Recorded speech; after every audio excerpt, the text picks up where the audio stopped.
Assalamualaikum warahmatullahi wabarakatuh. Waalaikumsalam warahmatullahi wabarakatuh. Alhamdulillah kita bisa mengadakan perkuliahan pada pagi hari ini, yaitu di pertemuan kita yang keempat ya, untuk mata kuliah kita Ekonomi Keuangan Publik Islam. Oke, sehat semuanya? Oke, semangat ya. Oke, baik, langsung aja kita mulai ke materi kita pada pagi hari ini, tentang zakat sebagai sumber pengeluaran keuangan negara. Nah, tapi sebelumnya saya ingin bertanya dulu nih. Yang minggu lalu kita kan udah belajar tentang bahwa ada nih non zakat sebagai pemasukan, sebagai sumber pemasukan keuangan negara. Nah, kira-kira apa aja sih yang non zakat itu gitu, yang sebagai pemasukan keuangan negara? Coba Haris dulu. Khoras dan jizyah, Bu. Haris dan jizyah. Oke, selanjutnya siapa mau jawab? Dwi, silakan. Usyur dan ghanimah. Usyur dan ghanimah. Oke, betul. Selanjutnya Harisa dan Iqbal. Fa'i dan wakaf. Oke, bisa Fa'i dan wakaf. Nah, itu adalah komponen-komponen di mana sebagai pemasukan negara. Dan sebelumnya kita juga ada belajar bahwa zakat itu adalah sebagai pemasukan negara juga, gitu kan. Lalu, kalau misalnya zakat itu sebagai pemasukan negara, maka zakat juga sebagai pengeluaran negara. Maka kali ini kita akan membahas nih, gimana sih kok bisa zakat itu sebagai pemasukan negara. Yang pertama, bahwa zakat itu sebagai pengentasan kemiskinan. Nah, fungsinya sebagai pengentasan kemiskinan. Kita pengen tahu yang pertama tentang zakat itu sebagai pengeluaran negara digunakan untuk mengentaskan kemiskinan. Yang kedua, yaitu sebagai pemerataan pendapatan. Jadi zakat itu juga sebagai pemerataan pendapatan. Dan ketiga, sebagai investasi sosial. Nah, ini menarik ya gitu, bahwa zakat itu kok bisa sebagai pengeluaran negara dalam 3 ranah ini. Nanti yang kita bahas gitu ya. Oke, baik teman-teman sekalian, sebelum kita membahas ke ranah itu, kita akan bahas dulu nih materi pada pagi hari ini ya, tentang zakat sebagai sumber pengeluaran keuangan negara. Oke, udah kita tahu nih ya, zakat ya. Zakat itu adalah sumber dari keuangan negara yang penting di Indonesia sendiri.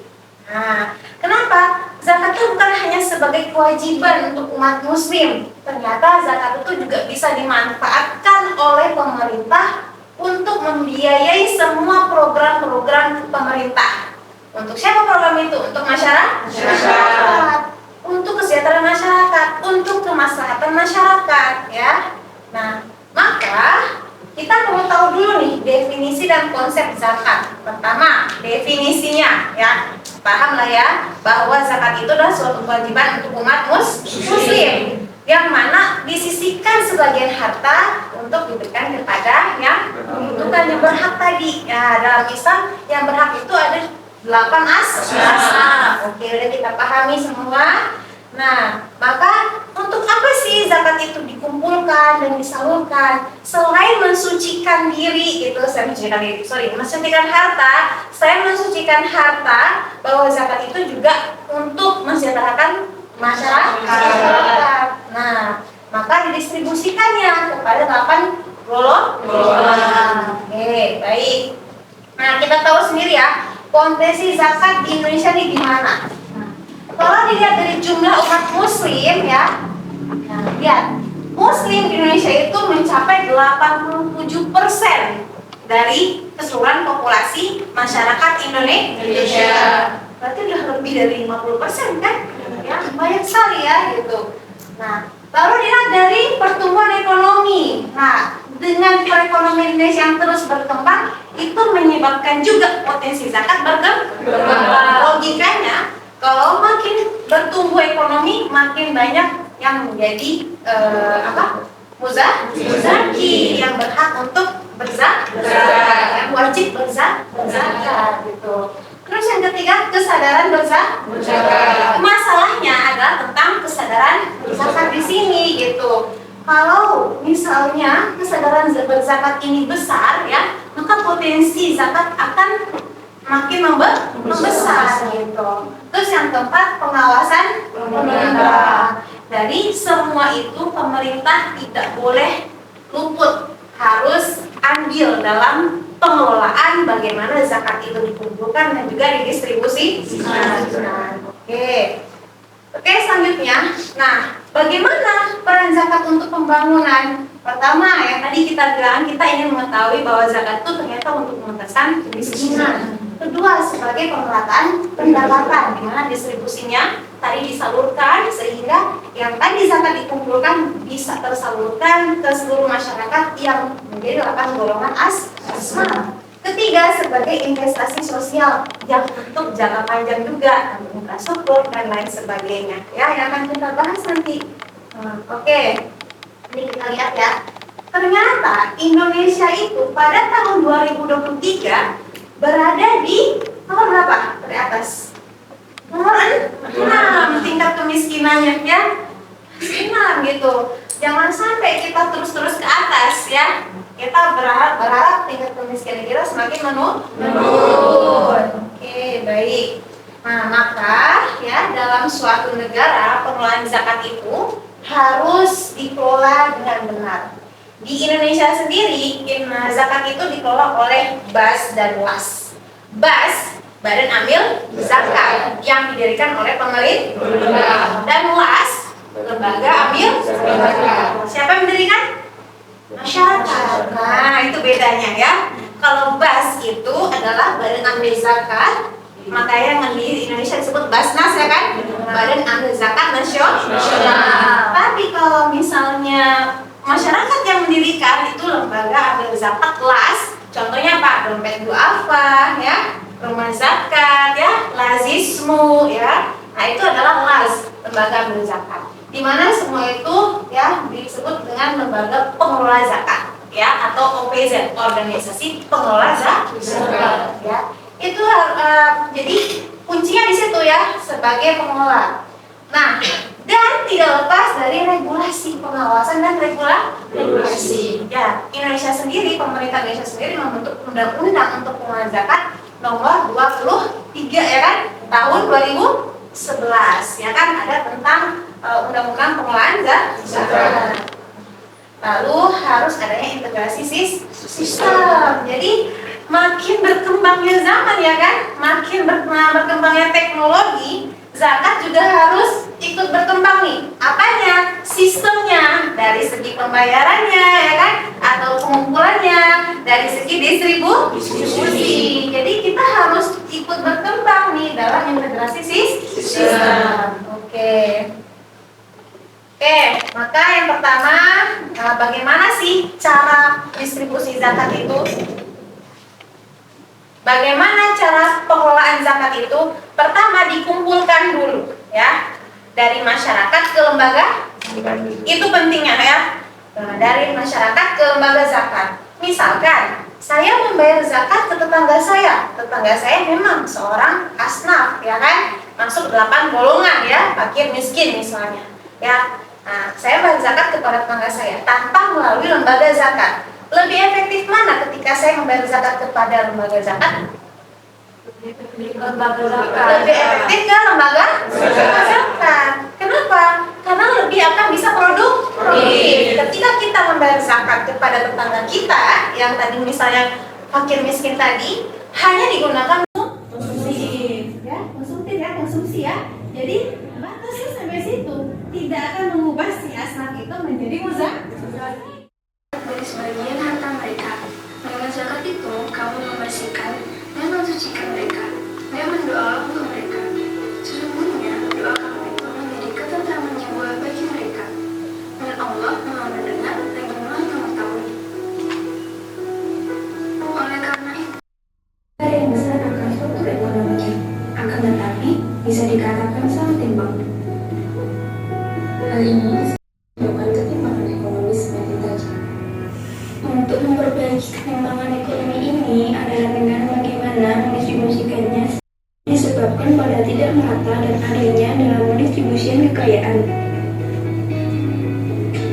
Menurut Undang-Undang Nomor 23 Tahun 2000. Bentuk lingkaran siapa Pak? Bentuk lingkaran siapa Pak? Ya. silakan.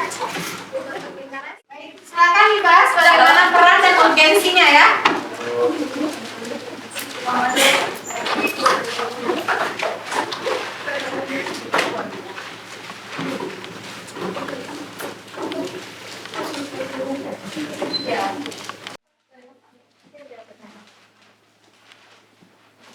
Biar nampak cantik.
Assalamualaikum warahmatullahi wabarakatuh. Waalaikumsalam warahmatullahi wabarakatuh. Perkenalkan, saya Haris dan teman saya Andra, mewakili dari kelompok 1 ingin mempresentasikan hasil dari kerja kelompok kami yang akan membahas tentang urgensi dan cara kerja zakat dalam mengentaskan kemiskinan.